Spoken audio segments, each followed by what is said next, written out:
जादुई तोता। एक छोटे से गांव में एक गरीब परिवार रहता था। उस परिवार में रामू और उसकी बीवी सीता उसके बेटे चिंटू के साथ रहते थे। उसी गांव में एक तोता भी रहता था। उसका नाम था रघु। वो किस्मत का धनी था। जहां भी जाता वहां किसी भी चीज की कमी नहीं पड़ती थी।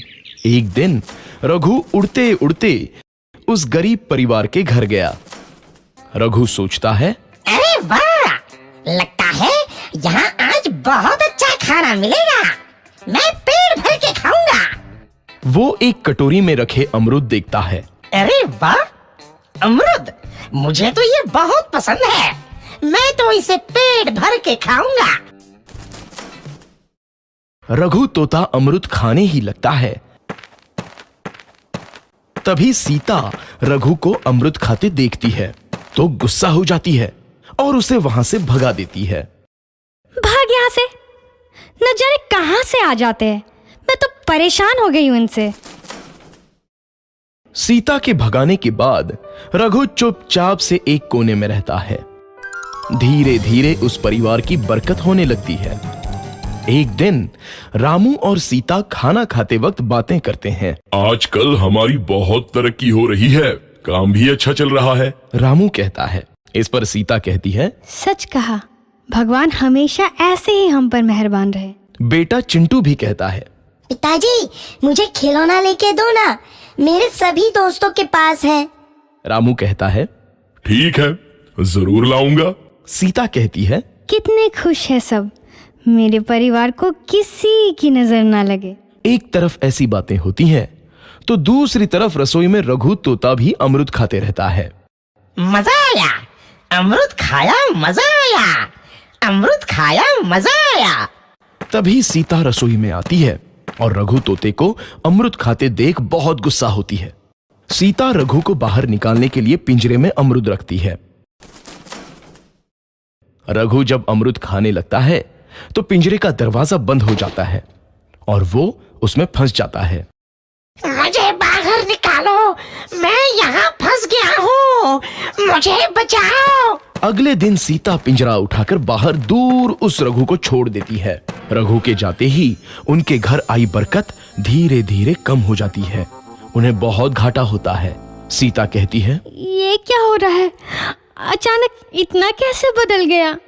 अभी तक तो सब कुछ अच्छा चल रहा था। रामू कहता है, लगता है भगवान हम पर रूठ गए हैं। चिंटू भी कहता है, लगता है अब मुझे खिलौने भी नहीं मिलेंगे। और वो रोने लगता है और बाहर चला जाता है।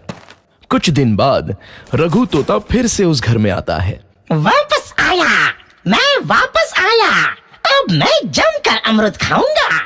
रघु सीधा रसोई घर में चला जाता है और अमरूद खाने लगता है। कुछ देर बाद सीता रसोई में आती है और रघु को देख कहती है, एक तो घर में पहले से इतनी दिक्कत चल रही है और ऊपर से ये तोता मुझे और परेशान कर रहा है। सीता रघु को वहां से भगा देती है। रघु उड़कर किसी कोने में छुप जाता है। कुछ दिन बाद धीरे धीरे उस घर की बरकत वापस आने लगती है। काम भी अच्छे से चलने लगता है। एक रात जब रघु तोता अमरूद खाने जाता है तो पिंजरे में फंस जाता है। ये लोग आखिर चाहते क्या हैं? एक तोते को शांति से अमरूद खाने क्यों नहीं देते? मैं कौन सा चोरी कर रहा हूँ? बस अमरूद ही तो खा रहा हूँ। तभी रामू वहां आता है और पिंजरे में रघु तोते को देख उसे बाहर छोड़ देता है। ये तोता भी कितना जिद्दी है, बार बार वापस आ जाता है। जैसे ही रामू रघु को छोड़ देता है, अगले दिन से फिर से उनके घर की बरकत जाने लगती है। काम में घाटा होता है। किसी को समझ नहीं आ रहा था कि ऐसा क्यों हो रहा है। रघु तोता घर आता है तो अचानक बरकत आती है और जब रघु तोता को बाहर निकालते हैं तो बरकत चली जाती है। एक दिन सीता रघु तोते के घर आने और बाहर जाने की स्थिति पर नजर रखती है। ये तोता जब भी घर आता है तो घर में बरकत आती है और जैसे ही ये घर से बाहर जाता है तो उसी के साथ बरकत भी चली जाती है। कहीं ये जादुई तोता तो नहीं है?